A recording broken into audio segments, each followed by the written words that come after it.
जो वैश्या थी उससे संग कर लिया। बहुत सारी संतान हुई। जैसे दिल्ली में भी आप लोगों ने कुछ कुछ देखा होगा कि कई लोग होते हैं, खाते हैं, सोते हैं और पैसा कमाते हैं। सुबह रात को 10 बजे आते हैं, 11 बजे आते हैं ऑफिस से, घोड़ा बेच के सो जाते हैं। सुबह 10 बजे उठते हैं, बिस्तर पे चाय पीते हैं, नाश्ता करते हैं, फिर ब्रश करते हैं। पता नहीं फिर ब्रश करते क्यों, सब मटेरियल तो अंदर चला गया। अब ब्रश करेंगे, फिर वो स्नान करेंगे और तैयार होके फिर ऑफिस चले जाएंगे। ये जिंदगी आम। ना तो अपने लिए समय है, ना तो परिवार के लिए समय है, ना तो आपके बच्चों के लिए आपके पास समय है। बाद में रोते हो, गुरुजी हमारा बेटा बिगड़ गया। क्यों? आपने समय दिया अपने बच्चों को, आपने परवरिश की अपने बच्चों की, सही संस्कार दिए। कभी बच्चों का दर्द जाना, कभी बच्चों की सुनी, समय नहीं था। ना कभी पत्नी से दो प्यार की बातें करता है पुरुष, ना कभी माँ से पांव दबाता है, माँ के कभी पांव तक नहीं दबाता। समय नहीं। पैसा, हाय पैसा, क्या करोगे मेरे भाई, इतना पैसे का बांध कर ले जाओगे। पैसे ने सबको पागल कर रखा है। प्रभु तेरी माया तेरा खेल कैसा, जमाने को पागल बना दे ये पैसा। सारे लोग पागल हैं पैसे के चक्कर में, अपना ईमान धर्म तक बेच रहे हैं पैसे के चक्कर में। हाय, कहते हैं इसका मुंह नहीं होता ना इसका दिल होता है, लेकिन इसके लिए ना दो दिल वाले भी लड़ते हैं, मुंह वाले लड़ते हैं इसके लिए। ये निर्जीव है, इसमें कोई जान नहीं है, लेकिन इसके लिए जिनके अंदर जान है, करुणा है, दया है, प्रेम है, वो लोग इसके लिए लड़ते हैं जिसके अंदर कुछ नहीं। देखिए, पैसा बुरा नहीं है, पैसा सबकी जरूरत है, कमाओ। पैसे की सबको जरूरत है। दाल सब्जी रोटी खानी है तो पैसा होना चाहिए। रोटी कपड़ा मकान तो सबकी जरूरत है। कमाओ पैसा, पर पैसा कमाते में अंधे मत हो जाओ, अंधे मत बन जाओ। आपका सारा जीवन ना तो कभी माला जपते हो, ना कभी भगवान को। अच्छा, और तो सब ठीक है।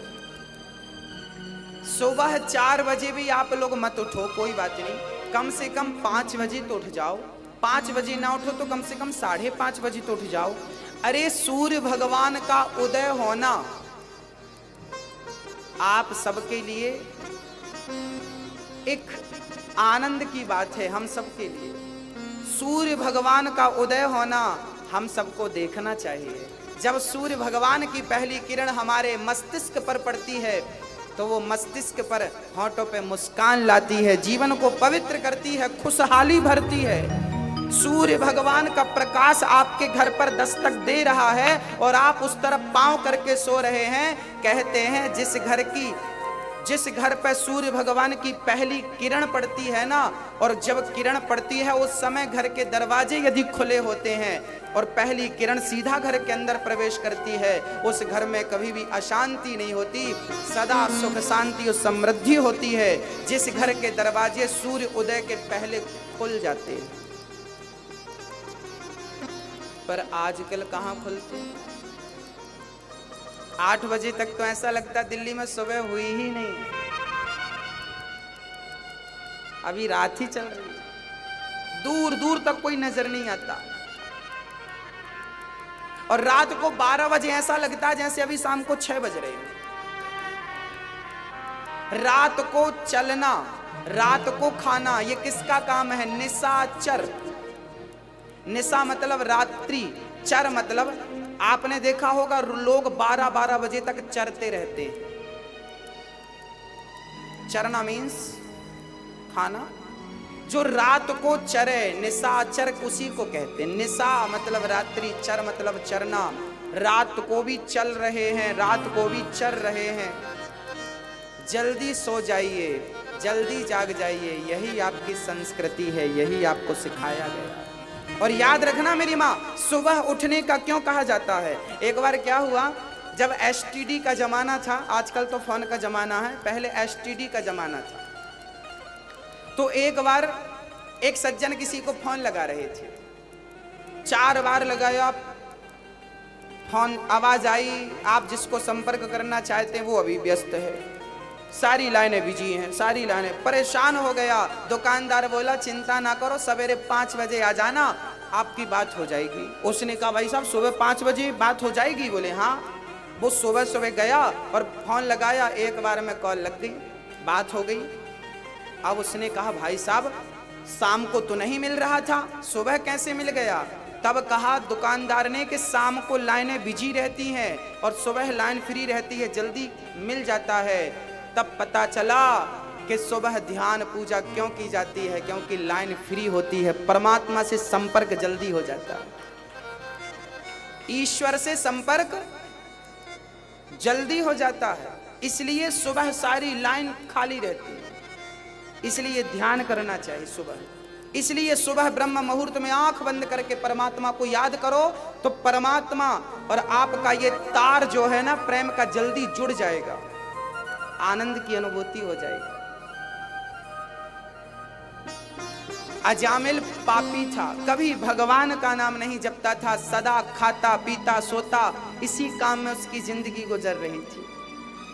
एक दिन संत आ गए, अजामिल से कहा अजामिल आज हमें आपके घर पर ही विश्राम करना पड़ेगा।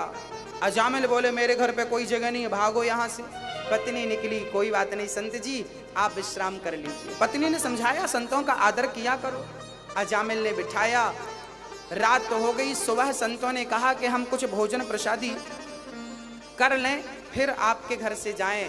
अजामिल की पत्नी ने बढ़िया सीधा दे दिया, संतों ने बनाया और 2-2 रोटी अजामिल को और अजामिल की पत्नी को, बच्चों को संतों ने दे दिया, बेटा ये प्रसाद खा लो। अजामिल प्रसाद तो खाया, पर प्रसाद खाते समय बोला महात्मा जी खा पी लिया है, दक्षिणा मत मांगना। संत बोले हम तो मांगेंगे, और हमें केवल दक्षिणा में यही दो कि जब आपके घर में पुत्र हो तो आप उसका नाम नारायण रखें, बस। अब अजामिल की पत्नी गर्भवती थी, संत देख रहे थे कि ये गर्भवती है। संतों ने कहा देवी आपका बेटा होगा, उसका नाम नारायण रख देना, यही मेरी सबसे बड़ी दक्षिणा होगी। ठीक है महात्मा जी, नारायण नाम रख दिया गया।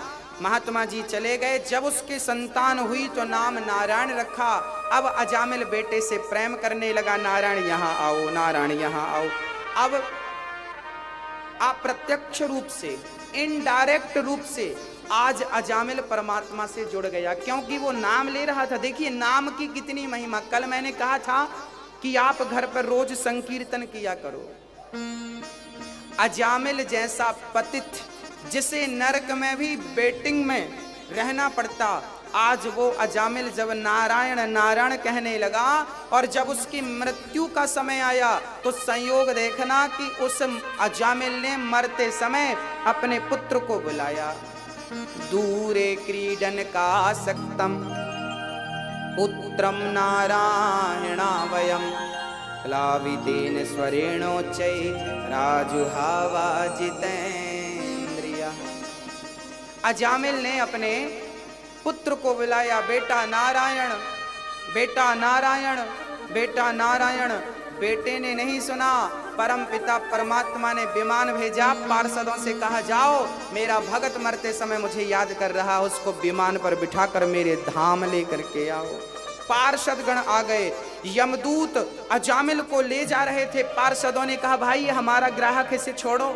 यमदूतों ने कहा इसने मरते समय, इसने जीवन भर पाप किया है, इसलिए हम इसे नरक लेकर जा रहे हैं। पार्षदों ने कहा जीवन भर पाप किया होगा पर मरते समय इसने भगवान का नाम लिया है, इसलिए हम इसे अब भगवान के धाम ले जाएंगे। पार्षदों ने कहा इसने भगवान का नाम नहीं लिया, इसके बेटे का नाम इसने लिया है, नारायण। कह दिया पार्षदों ने, इसके बेटे का नाम नारायण तो अभी से पड़ा है, मेरे भगवान का नाम नारायण तो अनादि काल से है। बुलाया भले इसने अपने पुत्र को हो, पर सुना तो मेरे परमात्मा ने। अरे भाई, जहर कोई जानबूझकर खाए तो भी मरेगा और कोई धोखे से खा ले। ऐसा थोड़ी कि हम नहीं जहर भाई साहब तुम गलत कर, हम तो धोखे से खाए, मजाक कर रहे थे। आग में हाथ जानबूझकर डालो तो जलेगा और धोखे से चला जाए।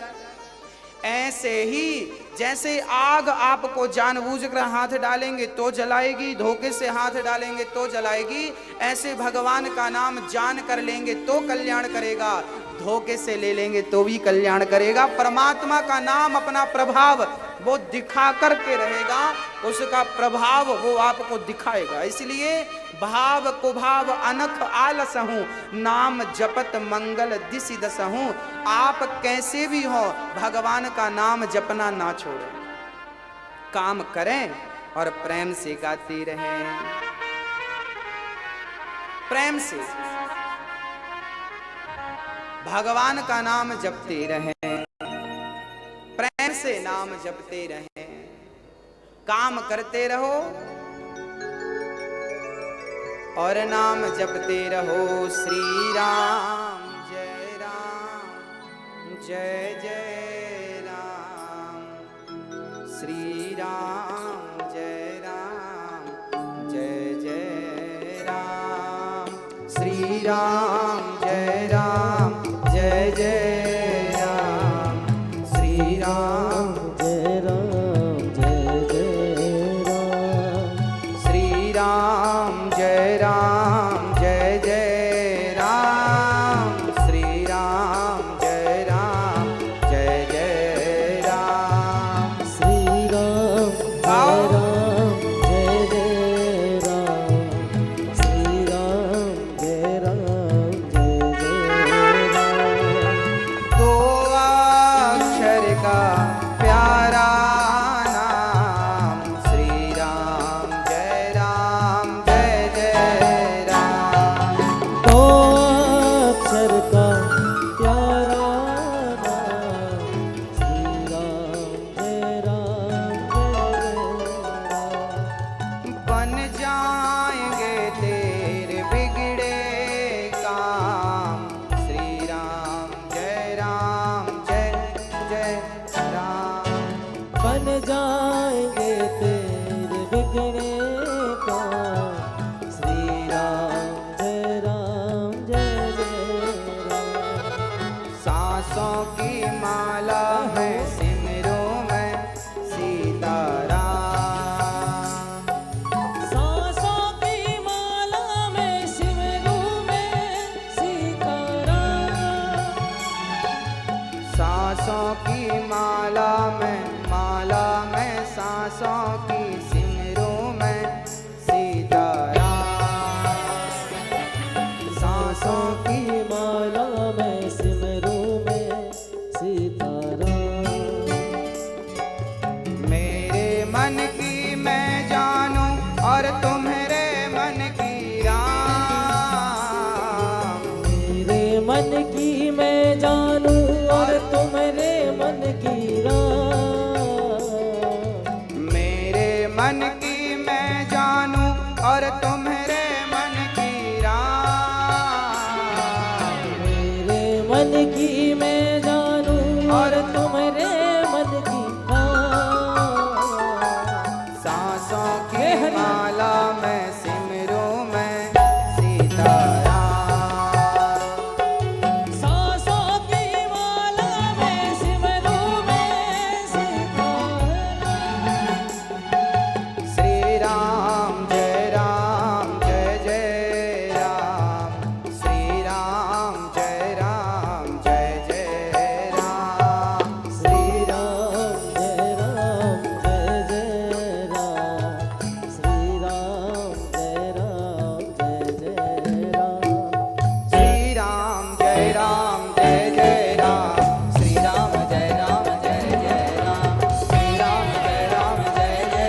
भगवान के जय हो।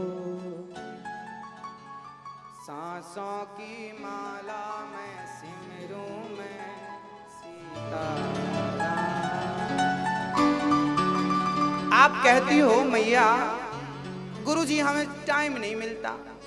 हम कब कह रहे हैं कि तुम अलग से टाइम निकालो? भाई आप कितने भी बिजी होते हैं, सांस लेते हैं कि नहीं? हम तो कहते हैं श्वास में ही राम का नाम घोल लीजिए ताकि आप ना चाहें तो भी निकले।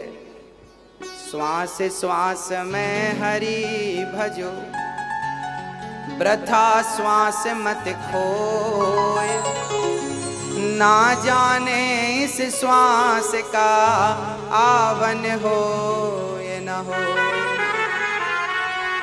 हर श्वास में हो सुमिरन तेरा, यूं बीत जाए जीवन मेरा। नैनों की खिड़की से तुझको पल पल में निहारूं, नैनों की खिड़की से तुझको पल पल में निहारूं, मन में बिठा लूं तेरी आरती उतारूं, और डाले रहूं तेरे चरणों में डेरा, यूं बीत जाए जीवन मेरा। हर श्वास में हो सुमिरन तेरा, यूं बीत जाए जीवन में। बस हर श्वास में भगवान का। अजामिल ने केवल नाम लिया, भवसागर से पार चला गया। केवल नाम, केवल नाम। मैया थोड़ा थोड़ा आगे आ जाइए ताकि पीछे जगह। केवल केवल नाम, केवल नाम, केवल नाम। ठीक है।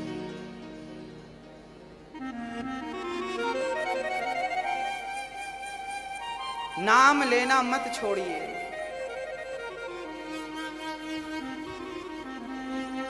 अजामिल का उद्धार हुआ। एक बार इंद्र ने अपने गुरु का अपमान कर दिया, गुरु का तिरस्कार कर दिया। गुरु जी नाराज होकर चले गए। गुरु जी का नाम था, इंद्र के गुरु का नाम क्या था? इंद्र के गुरु का नाम था श्री बृहस्पति जी। आपने अपने गुरु का तिरस्कार कर दिया, अपमान कर दिया। गुरु जी चले गए। इंद्र ने तुरंत महसूस किया कि कुछ गलती हो गई।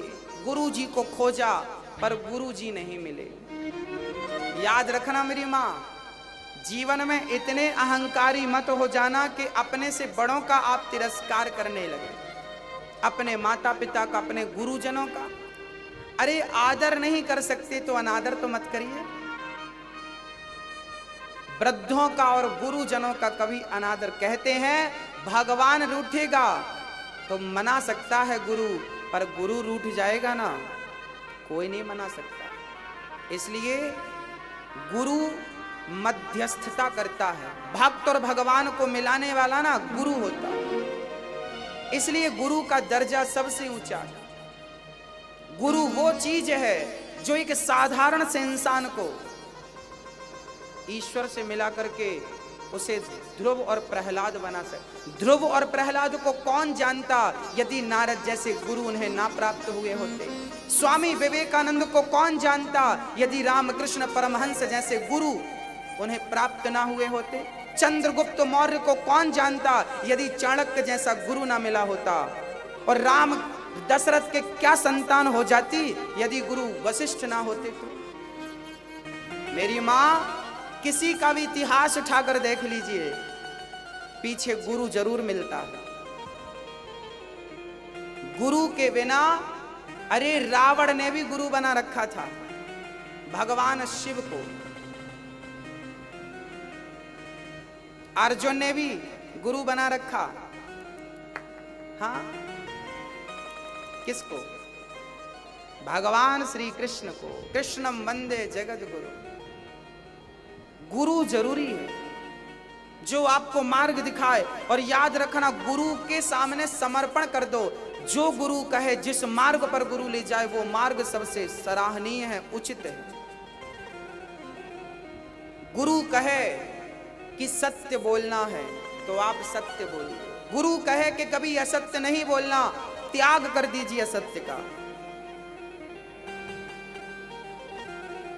और एक बात और है कि अंधे भी मत बन जाइएगा, क्योंकि कभी कभी आपकी सहजता और आपकी सरल का गुरु जी गलत फायदा भी उठा लेते हैं। तो ऐसे गुरु घंटालों से भी जरा बच के रहिएगा, कहीं वो आपकी सरलता और सहजता का दुरुपयोग ना करे। क्योंकि गुरु परमात्मा तक पहुंचाने के लिए तो बढ़िया है, पर कुछ गुरु खुद भगवान बन जाते हैं। आजकल आपने देखा होगा मार्केट में कई गुरु घंटाल अपने आप को ही भगवान कह रहे हैं, मैं ही भगवान हूं। जो व्यक्ति अपने आप को भगवान कहे वो रावण और कंस ही हो सकता है, वो गुरु नहीं हो सकता। भगवान अलग है, गुरु अलग है। गुरु कौन है? बोले गुरु कौन है? बोले आपने देखा होगा एक पत्थर उठाए और पत्थर को उठा करके उसमें छिलाई करता हुआ एक मूर्तिकार एक मूर्ति बना देता है।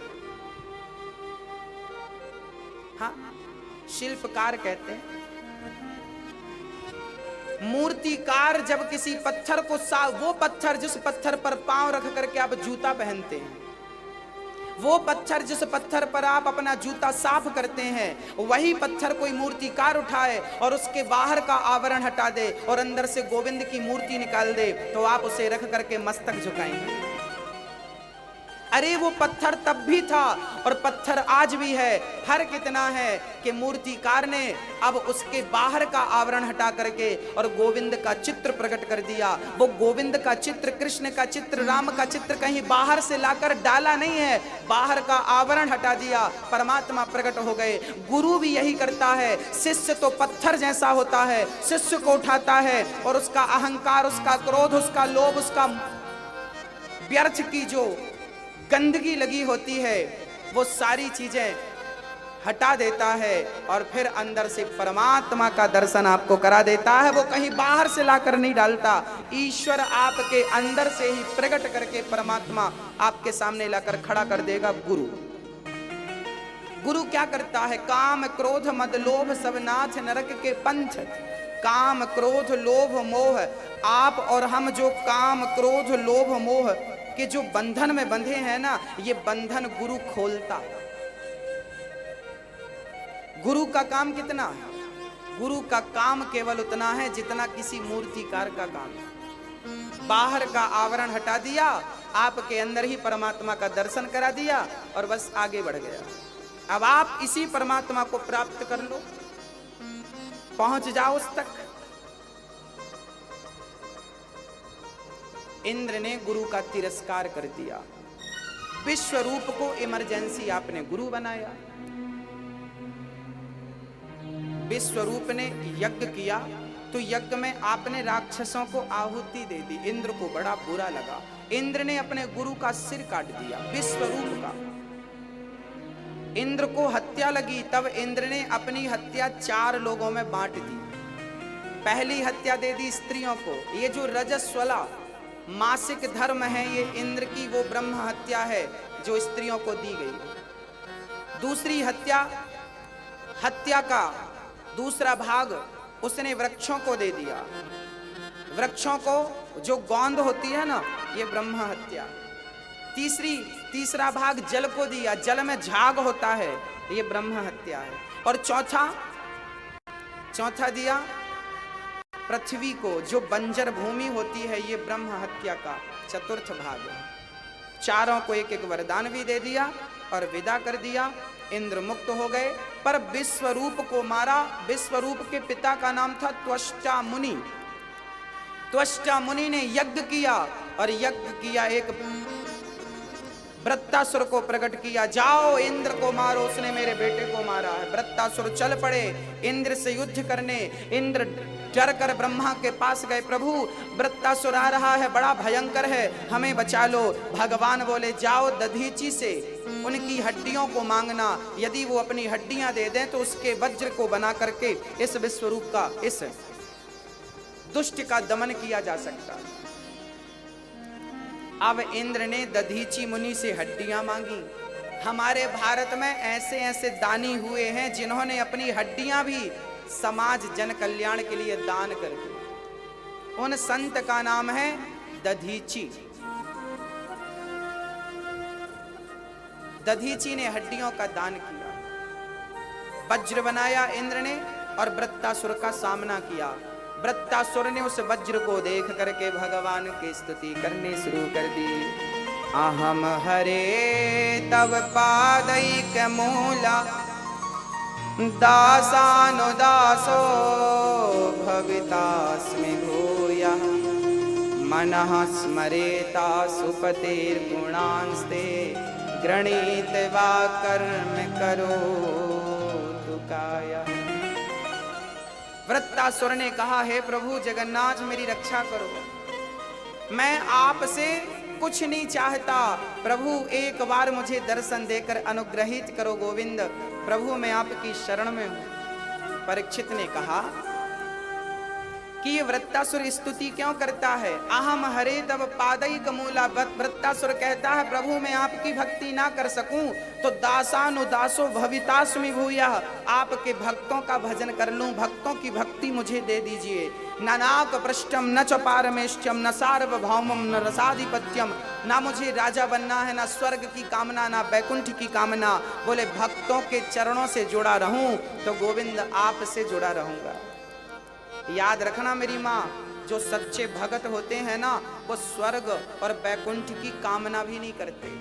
वो तो कहते हैं कि गोविंद जिह योनि जन्महु कर्म वसतः राम पद अनुराग हूँ, जिस योनि में रहूं बस राम के चरणों में प्रीति बढ़ती रहे। हे गोविंद मैं आपसे कहता हूँ कि अगले जन्म में मुझे जो बनाना है बना देना, पर अपने चरणों की प्रीति मुझे दे देना, ताकि उस जन्म में उस योनि में रहकर मैं आपके चरणों का चिंतन करता रहूं और आपके चरणों से प्रीति बनी रहे। ये प्रेम का तार न टूटना चाहिए, बस ये प्रार्थना। अब परीक्षित ने प्रश्न किया कि गुरुदेव ये वृत्तासुर तो राक्षस था, फिर इसने भगवान की स्तुति क्यों की? भाई राक्षस लोग तो भगवान से दुश्मनी करते, फिर इसने भगवान की स्तुति क्यों की? तब सुखदेव जी ने कहा ये वृत्तासुर इस जन्म का राक्षस था, पिछले जन्म का एक भगवत भक्त था, एक चित्रकेतु नाम का राजा था। चर्चा बड़ी अद्भुत है, प्रेम पूर्वक श्रवण कीजिए। एक राजा था, उस राजा का नाम था चित्रकेतु। उसकी ढेर सारी पत्नियां थीं, पर दुर्भाग्य देखिए कि उसके एक भी पुत्र नहीं था। ये घटना हम सबके जीवन में घटती है, इसलिए आप इसको बहुत ध्यान पूर्वक सुने और समझने का अभ्यास करें, प्रयास करिए।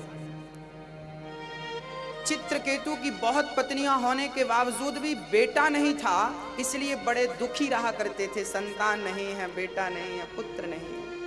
एक दिन गुरु जी आ गए, अंगिरा जी, चरणों में प्रणाम किया, गुरुदेव मेरे पुत्र नहीं है, आपकी कृपा होए तो एक संतान मिले। अंगिरा जी बोले तेरी किस्मत में, तेरे भाग्य में संतान है ही नहीं, मैं तेरी किस्मत पढ़ रहा हूं, 7 जन्म तक आपके कोई संतान नहीं है। चित्रकेतु बोले प्रभु आपने तो जले में नमक लगा दिया, अभी तो एक जन्म कट नहीं रहा था और आपने तो बहुत जन्मों की बात कह डाली।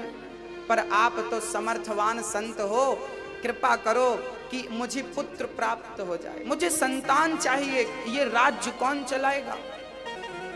अंगिरा मुनि ने एक फल दे दिया, अपनी पत्नी को दे देना, तुम्हें बेटा होगा, पर याद रखना वो पुत्र तुम्हें सुख भी देगा और दुख भी देगा। कोई बात नहीं, भूल गए। और वो फल पत्नी को खिलाया। बड़ी पत्नी का नाम था कृतद्युति। पत्नी ने फल खाया, समय पर गर्भवती हो गई, समय आने पर सुंदर से राजकुमार को जन्म दिया। नगर में लड्डू बांटे गए, वस्त्र बांटे गए, खूब आनंद मनाया गया। राजा के बेटा हुआ, बेटा, बधाइयों पर बधाइयां बज रही हैं।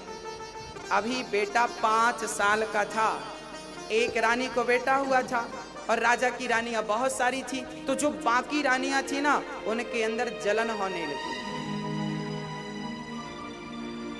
जलन होने लगी कि राजा अब हमसे तो प्रेम करते नहीं, जब से ये बालक आया है इसी से प्रेम करते हैं। उन रानियों को लगा राजा हमसे दूर हो गए, इस बालक के कारण, इस बालक ने हमारी हंसती खेलती जिंदगी में आग लगा दी। कभी कभी ना आपने देखा होगा लोगों को दूसरों की खुशियां अच्छी नहीं लगती,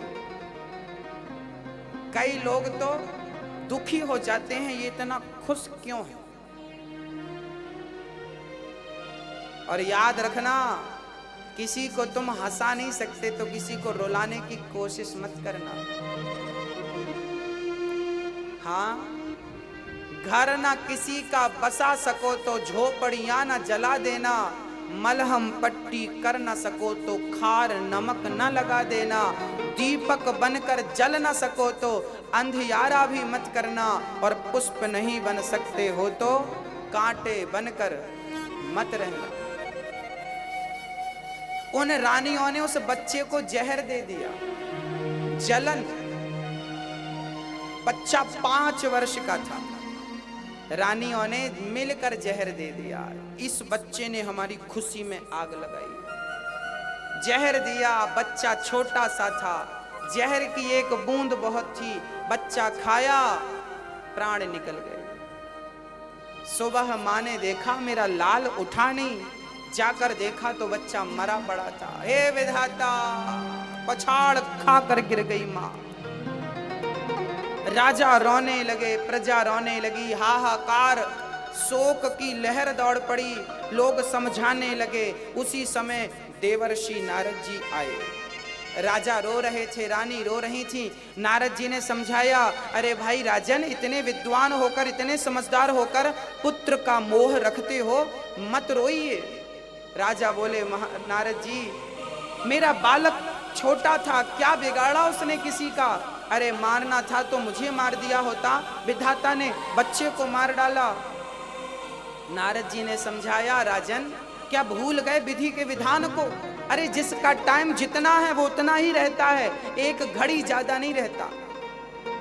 चित्रकेतु बोले, ना मैं मर जाऊंगा, एक संत ने मुझे पुत्र दिया था, अब मेरे बेटे को आप जीवित कर दो, नहीं मैं मर जाऊंगा। अनशन करने लगा। राजा बोले, मैं मर जाऊंगा।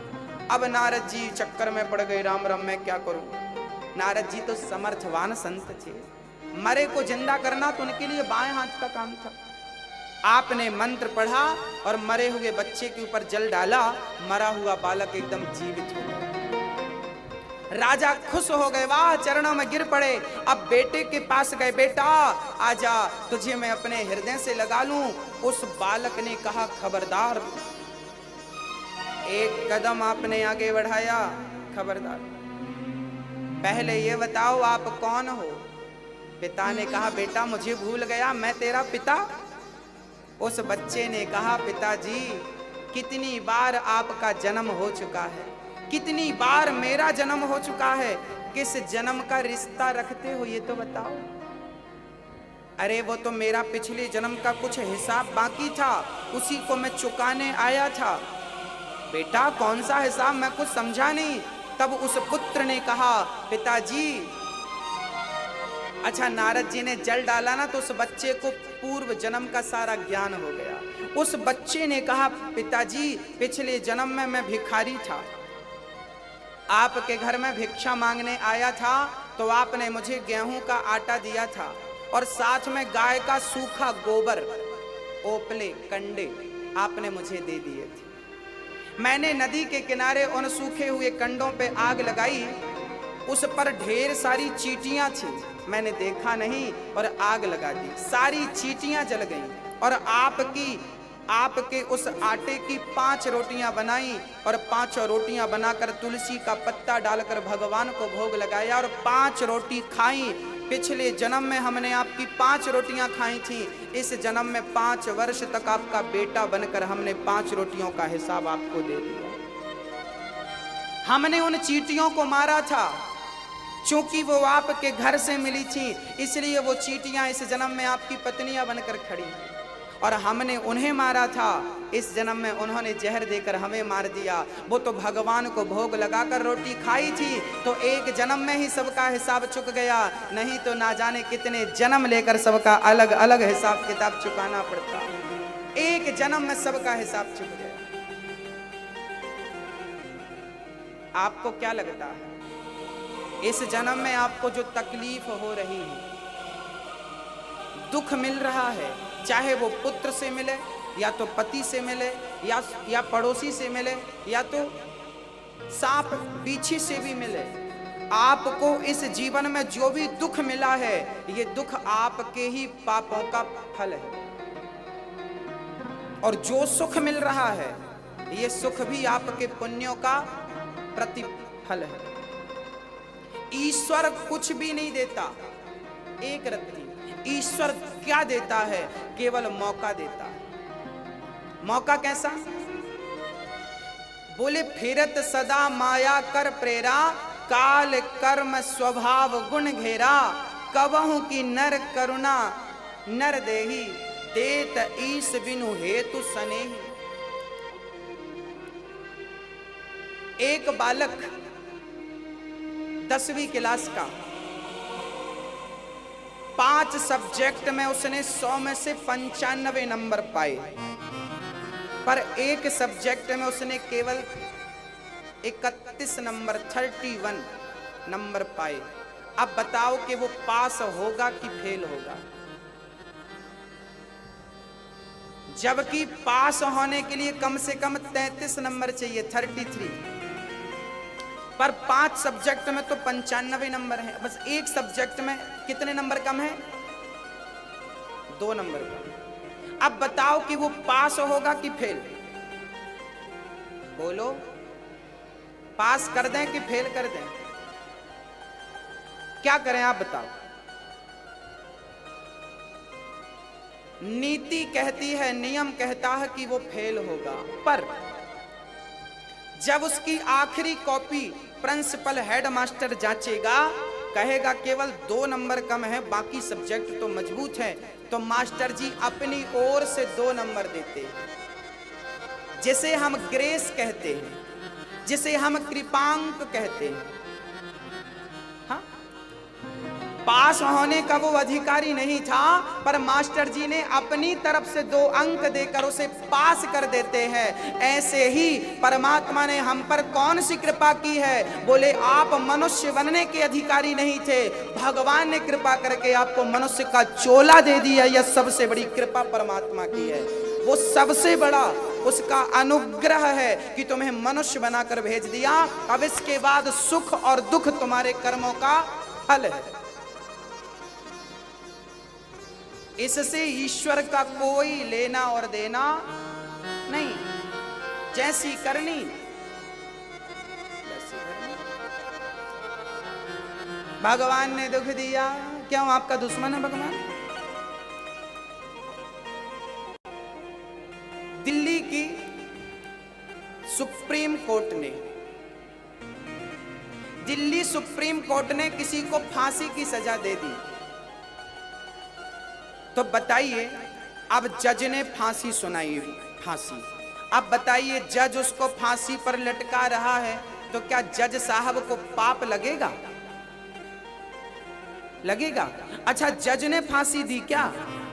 जज से पूछा गया, साहब आपने फांसी दे दी, बताओ आपके कारण वो मर जाएगा, हत्या आपको लगेगी। जज बोला, पागलों की तरह बात मत करो, मैं जज तो हूं, पर मैं किसी को फांसी नहीं देता। फांसी मैंने नहीं दी, उसके कर्मों ने ही उसको फांसी तक पहुंचाया है। फांसी मैंने केवल जजमेंट दिया है, अपना डिसीजन रखा है, न्याय किया है मैंने। एक को जज ने बाइज्जत बरी कर दिया, दूसरे को फांसी दे दी, तो क्या जज की कोई दुश्मनी थी उससे? ना मेरी मां, जज अपना काम करता है। ऐसे ईश्वर तो सुप्रीम कोर्ट है, परमात्मा तो सुप्रीम कोर्ट है, वो पक्षपात नहीं करता, वो जैसे को पितामह भीष्म जैसों को बाणों की सैया पर लेटकर अपने पाप का फल भोगना पड़ा। 12 वर्ष का वनवास पाकर कौरवों को अपने पाप का फल भोगना पड़ा। याद रखना, भगवान की तरफ से कम हो सकता है, माफ नहीं हो सकता। ईश्वर क्या करता है? बोले एक गुरु के 2 चेले थे। एक चेला वैश्या के घर जाता था, एक चेला सत्संग में जाता था। जो वैश्या के घर जाता था उसे आज ढेर सारा सोना मिल गया, रास्ते में पड़ा हुआ। और जो सत्संग करने जाता था उसके पांव में लोहे की कील आर पार हो गई। लंगड़ाता लंगड़ाता वैद्य जी के पास गया, दवाई लगवाया गुरु जी के पास। वाह गुरु जी, आपके भगवान का न्याय तो बिल्कुल गलत है। गुरु जी बोले क्या हुआ? बोले मैं सत्संग करने गया तो पांव में कील लग गई, और वो वैश्या के घर रोज जाता था मुजरा देखने के लिए तो उसको सोना मिल गया। ये भगवान का न्याय कैसा उल्टा करता है? अच्छे को बुरा और बुरे को अच्छा, कैसा न्याय है परमात्मा का? तब गुरु जी बोले बेटा, तुम वर्तमान को देख सकते हो, तुम वर्तमान को समझ सकते हो, जबकि परमात्मा भविष्य और भूत को जानने वाला है। वो दोनों काल को समझता है। चेला बोला मैं कुछ समझा नहीं। गुरु जी ने कहा बेटा, वो जो वैश्या के घर गया ना, उसने पिछले जन्म में बहुत दान किया था, बहुत पुण्य किया था। आज उसे राजा बनना था। उसका पुण्य इतना ज्यादा था कि उसे कहीं का राजा बनाया जाता, लेकिन वैश्या के घर जा जा करके उसका सारा पुण्य समाप्त हो गया, और इतने से सोने से उसको काम चलाना पड़ा। और तुझे आज तेरी मृत्यु थी, आज तेरी जीवन लीला समाप्त होने वाली थी, पर तू सत्संग परमात्मा से जुड़ा रहा तो परमात्मा ने तेरी मौत को एक लोहे की कील में तब्दील कर दिया। ये परमात्मा का न्याय है। वो परमात्मा जो करता है उस कार्य के पीछे कोई ना कोई अच्छाई होती है। हाँ, वो अच्छाई आपको दिखाई पड़े या ना पड़े, वो वर्तमान की मनस्थिति है। कुछ लोगों को समझ आता है, कुछ लोगों को समझ नहीं आता। एक सज्जन का एक्सीडेंट हो गया। वो जा रहा था अमरनाथ की यात्रा पे, अचानक उसकी गाड़ी का एक्सीडेंट हो गया, उसका पांव फ्रैक्चर हो गया, दिल्ली के अस्पताल पे पड़ा। रिश्तेदार आए और रिश्तेदारों ने ताने मारना शुरू कर दिया, देख लो और चले जाओ अमरनाथ, तोड़वा लिया पांव। पर वो जिसका पांव टूटा था ना, वो इनकी तरह नेगेटिव नहीं सोच रहा था। वो ये दुनिया के लोग ऐसे ही बोलते हैं, सही है ना? दुनिया के लोग ऐसा ही बोलते हैं। पर उस बालक ने जवाब दिया, उसने कहा भैया ये तो भगवान शिव की बड़ी कृपा थी। अच्छा, तेरा पांव टूट गया, कृपा है? हाँ। बोले एक्सीडेंट तो ऐसा हुआ था, दोनों पांव टूट सकते थे, पर भोलेनाथ की कृपा थी, एक पांव सलामत रखा है। वो एक पांव मेरी यात्रा के लिए पर्याप्त है। नेगेटिव सोचेंगे, नकारात्मक सोच रखेंगे तो जीवन में कभी आगे बढ़ नहीं पाएंगे।